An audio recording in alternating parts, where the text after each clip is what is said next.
presidential campaign organization, some of them commented. In this presidential election, there's no other way to go than to vote for Ebele Jonathan. What we are saying is we want a man with a background of democratic governance and democracy, period.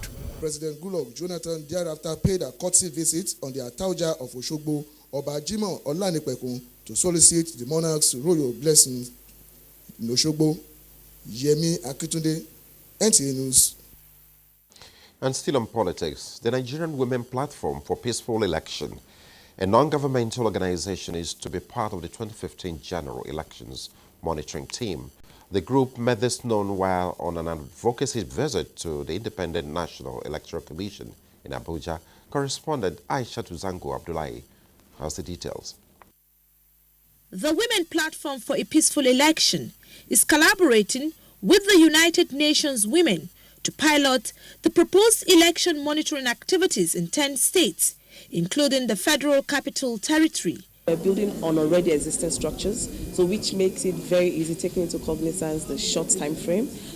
Responding to issues raised by the group, INEC's commissioner in charge of outreach programs, Gladys Nwafo, highlighted some of the key reforms and innovations aimed at encouraging a gender-sensitive political environment. The people will feel that women is meant for men. It is not like that. That's why we have gone to that place where they will run to. The religious bodies, the traditional rulers, to help us doing that sensitization, to tell them to come out in mass. The group was presented with INEC gender policy document, which was presented to the public late last year. In Abuja, Aisha Zangwa Abdullahi, NTA News. Similarly, members of the Nigerian Elections Debate Group have continued their tour aimed at encouraging and ensuring the entrenchment of a debate culture in Nigeria's political landscape to enable parties to project their unique selling points. Adebola Brookslyn Sunday has the details.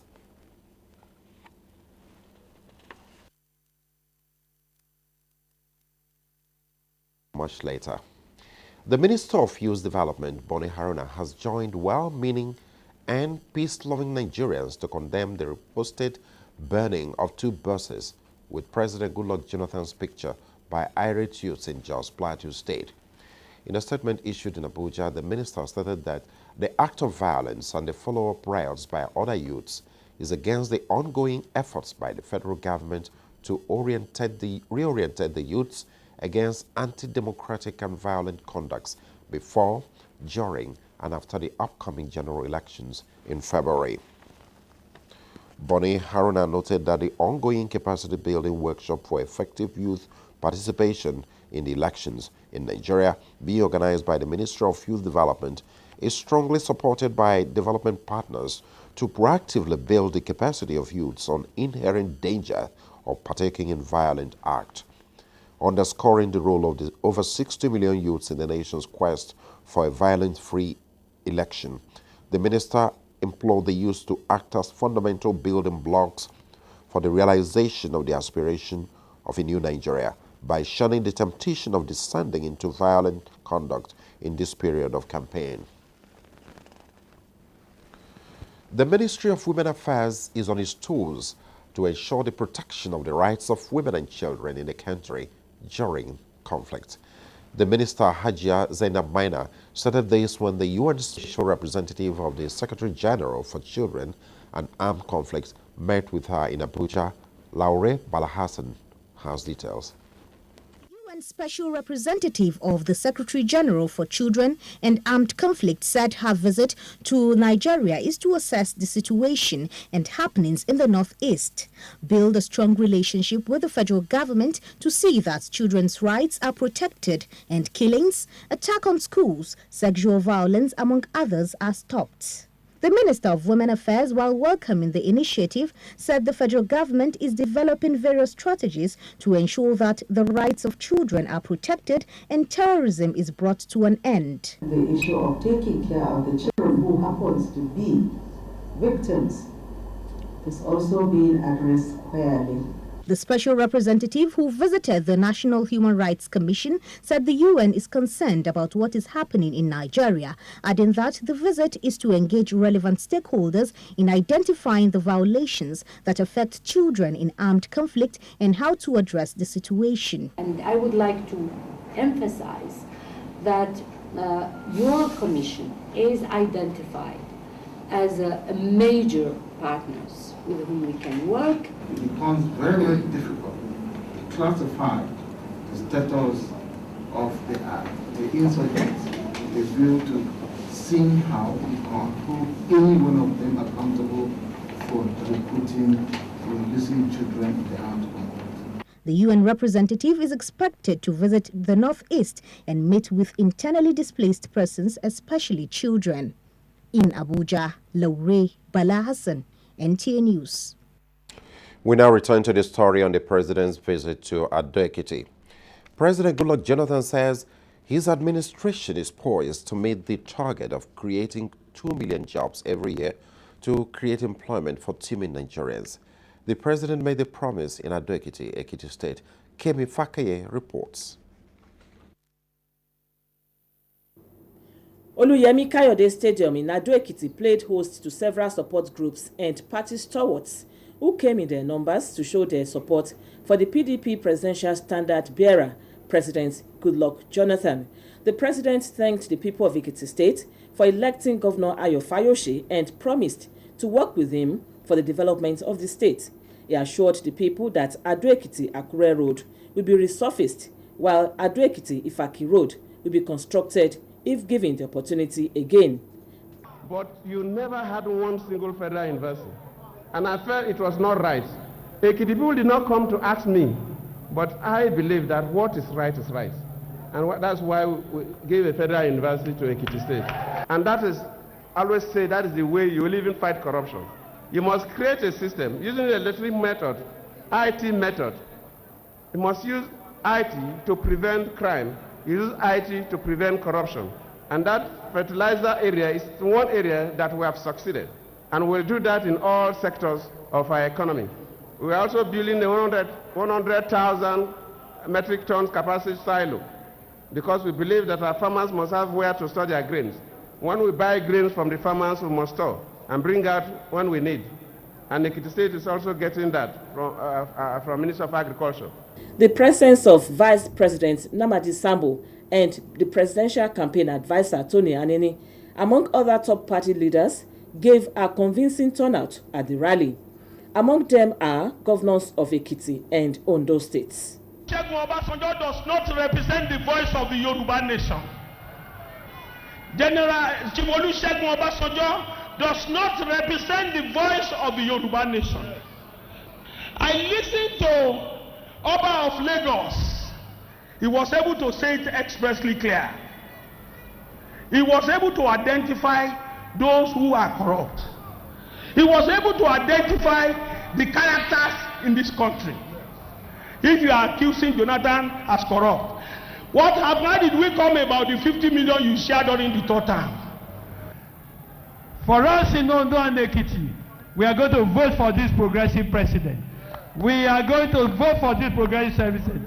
And I say with authority that the whole of the Southwest, we are behind you, Mr. President. Those of us like Tam will say, who are for you are much more than those who are against you.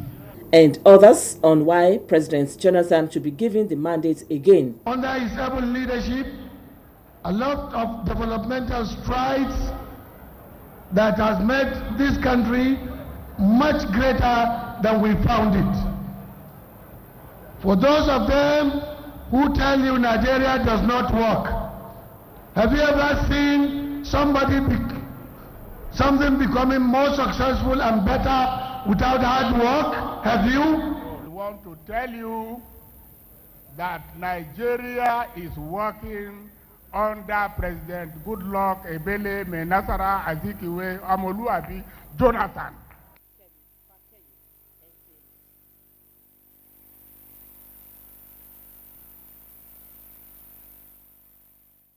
We also return to an earlier report We talk without the visuals. The visuals are ready now. Members of the Nigerian Elections Debate Group have continued their tour aimed at encouraging and ensuring the entrenchment of a debate culture in Nigeria's political landscape to enable parties project their unique selling points. Adebola Brooksland Sunday has the details.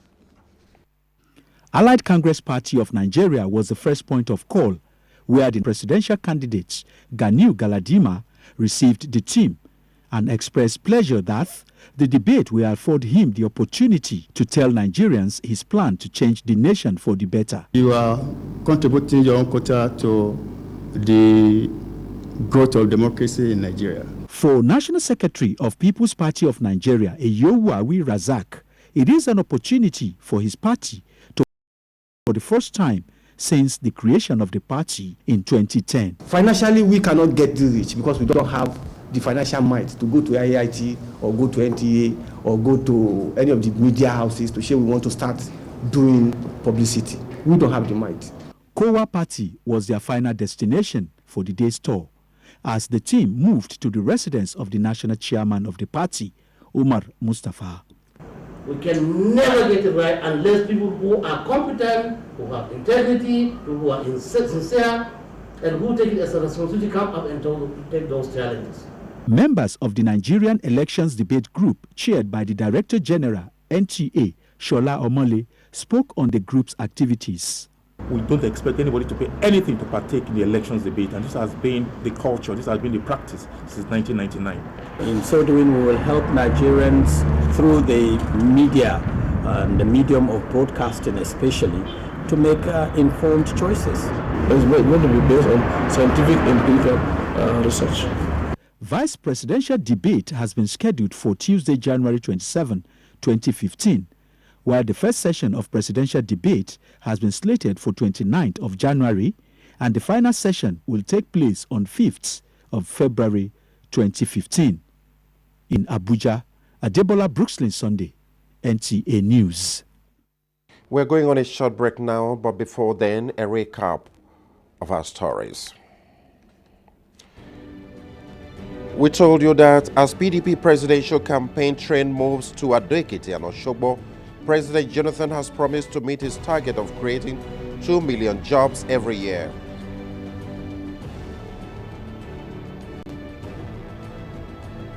You also heard that Nigeria's Ministry of Women Affairs has promised to protect women and children during conflict. Up ahead, Senate confirms appointment of Oku Joseph Nana as Deputy Governor, Central Bank. Details in a moment.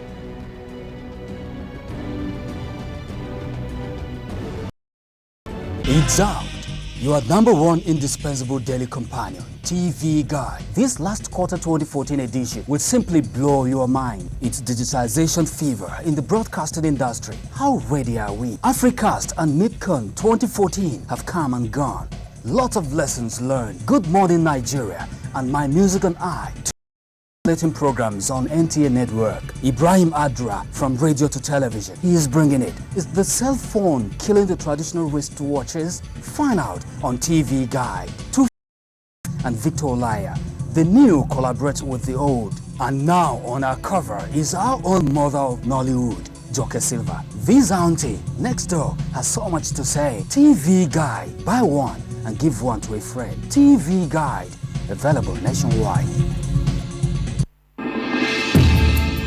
Nigeria, we the people decree that the power of evil secrecy shall fail. All Nigerians should understand that a divided Nigeria can only mean catastrophic consequences for the entire black race. We all African countries count on you, and you are our beacon of hope. That when Nigeria sneezes, all of us will catch cold. All of us who look to Nigeria for lessons and inspiration never cease to thank God for this wonderful gift to Africa. Nigeria enjoys the respect, the admiration, the friendship, and the hope of an entire continent. The powerhouse of Africa. Nigeria. Unite and build Nigeria. God bless Nigeria. A message from protectors of Nigerian posterity.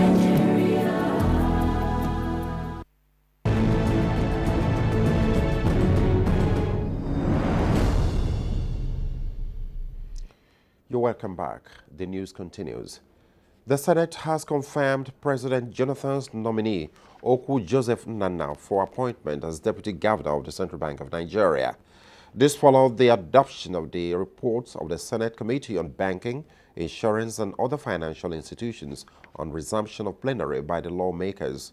Mr. Okwu Nana, a seasoned banker, is expected to fill an existing vacancy in the nation's apex bank.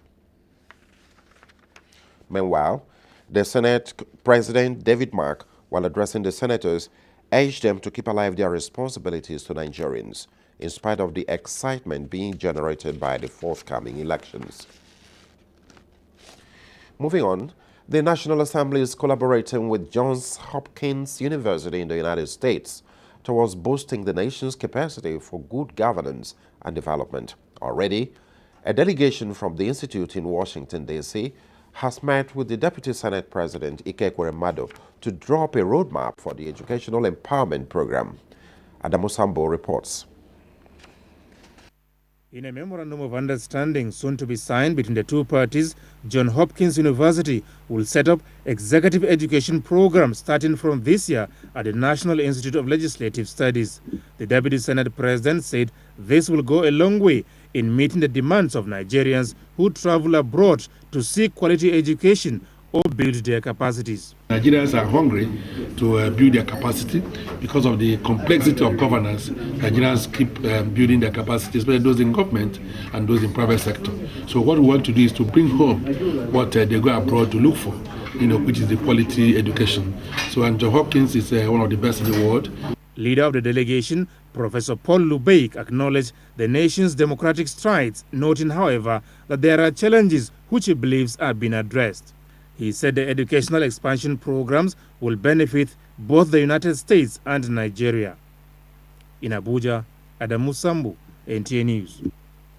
Similarly, the 2015 appropriation bill laid before the House of Representatives by the Minister of Finance and Coordinating Minister of the Economy, Ngozi Okonjo-Iweala, on the 17th of December 2014 is to be considered for second reading on Wednesday, the 14th of January 2015. The House is also to investigate the alleged hacking of INEC database. National Assembly correspondent Ifeanyi Okafor has details of these and other activities as the House reconvened Tuesday, 13 January 2015, after the Christmas and New Year break. The House of Representatives has been on recess for more than a month. Between then and now, so many political developments have occurred. In an interview, the Chairman, House Committee on Rules and Business, Representative Sam Sokwa, enumerated some of the likely issues to come before the House on resumption. He said, deliberations on the 2015 appropriation bill laid before the House on the eve of its break will take center stage. We are already 12 days into the new financial year without an appropriation act on the ground. So that calls for extra effort on the part of the legislature and the executive. The lawmaker also spoke on report of the ongoing constitutional amendment submitted to the House by a Conference of State Houses of Assembly. That amendment will not affect the election. It's too close to the election. Mr. Sokwa also spoke on the Electoral Act Amendment Bill, which he said may likely be concluded upon resumption. The Petroleum Industry Bill report may also be considered by members. I believe that the House will do everything within its power to pass the PIB because it is one of the key issues in the legislative agenda. This empty green chamber is expected to be filled up with House members when they reconvene Tuesday, 13th January 2015. From the National Assembly, Aishatu Zango Abdullahi, NTA News. That report was actually by Aishatu Zango Abdullahi and not Ifeanyi Okafor, as earlier announced. Law officers with the Federal Ministry of Justice have appealed to the federal government to hasten modalities for the implementation of the 1994 agreement on their salary enhancement. Failure to do so within 21 days The association intends to embark on industrial action to press home their demands. Correspondent Joseph Orok reports that the law officers gave the indication at a press briefing in Abuja. Solidarity forever, we shall always stand for. Instanato, you workers. Law officers, often called state counsel, are solicitors, advocates, prosecutors, arbitrators, law reporters, legislative draftsmen, and legal advisors. In the past 20 years, the law officers have had to contend with unresolved issues bordering on salary and allowances enhancements. Consequently, leaders of the association say the 21 days ultimatum is to give the federal government the opportunity to resolve the issues at stake. One will create the federal government to come up with a uniform salary structure for law officers in the public service. We believe that it is time for the federal government to give this matter the attention it deserves. The purpose of this notice and the proposed industrial action is to press home the following demands of the law officers. There are other demands, but these are the major demands. The first one is the implementation of the circular on harmonization issued by the owner of the General Federation and Minister of Justice in 1994, which circular has now been implemented by state ministries of justice, except the Federal Ministry of Justice. The 21 days notice of intention to embark on strike by law officers of the Federal Ministry of Justice, which started on the 12th of January, is expected to elapse on 1st of February 2015. Joseph Orok, NTA News. We now go back to a report we took earlier on the resumption of a House of Representatives by Ifanyu Kafo. The 2015 appropriation bill laid before the House of Representatives by the Minister of Finance and Coordinating Minister of the Economy, Ngozi Okonjo-Iweala, on the 17th of December 2014, is to be considered for second reading on Wednesday, the 14th of January 2015. The House is also to investigate the alleged hacking of INEC database. National Assembly correspondent Ifanyu Kafo has details of these and other activities as the House reconvened Tuesday, 13 January 2015, after the Christmas and New Year break. House Leader Mulikat Akonde Adeola's motion that the appropriation bill be read a second time on Wednesday, the 14th of January, was unanimously adopted as the House reconvened for plenary. Deputy House Leader Leo Ogo expressed concern over the reported hacking of INEC database in a motion also adopted by majority of members. This House is convinced that the INEC database may contain highly sensitive data if compromised could cast heinous aspersion on the integrity of the forthcoming election. The motion by Minority Leader Femi Gbajabiamila that Nigerians who by no fault of theirs are unable to get their permanent voter cards be allowed to use their temporary voters cards was adopted by the House. That if the current position of the Commission that only voters with permanent voters cards are qualified to vote, if that is not addressed, many registered and eligible voters will be disenfranchised in the 2015 general elections to the detriment of the growth of our democracy. An issuance of permanent voters card is for whatever reason unable to issue that PVC, that duly registered individual should be allowed to use his temporary card. That is the crux of the motion. Those in support of the motion, please say aye. Those against, please say nay. The ayes have it. Other motions adopted were that by Representative Aminu Suleiman of Kano State on the federal government's position on foreign collaboration to tackle insurgency, as well as the motion by Representative Buba Jibril of Kogi State calling on security forces to mobilize and check further clashes between herdsmen and farmers in Kogi State. The Speaker read a communication announcing the defection of 5 members. Among them are Representative Edi Mbadiwe of Imo State from ABGA to PDP, Representative Murtala Kayode Busari and Ibrahim Adeni Olaifa, who defected from Accord Party to Social Democratic Party SDP, Representative Jerry Manwe from the PDP to SDP, and Ibrahim Ebo of Niger State from PDP to APC. Members honored the Speaker, Aminu Waziri Tambuwal, who recently marked his 49th birthday. From the National Assembly, Ifeanyi Okafor, NTA News. And from the foreign scene, the 3 police officers who were killed in Paris have been given the country's highest honor. And in Israel, burial ceremony has been held for the victims of the kosher supermarket killings.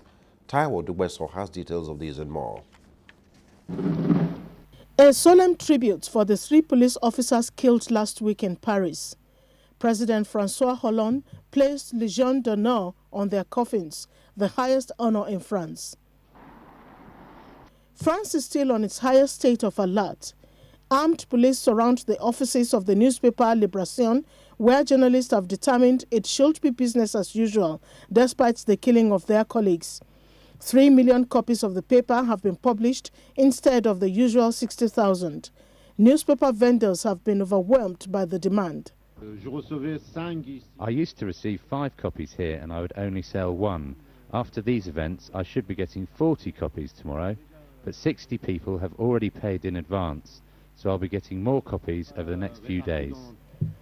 In Jerusalem, the 4 Jewish victims of an attack on a kosher supermarket in Paris have also been buried.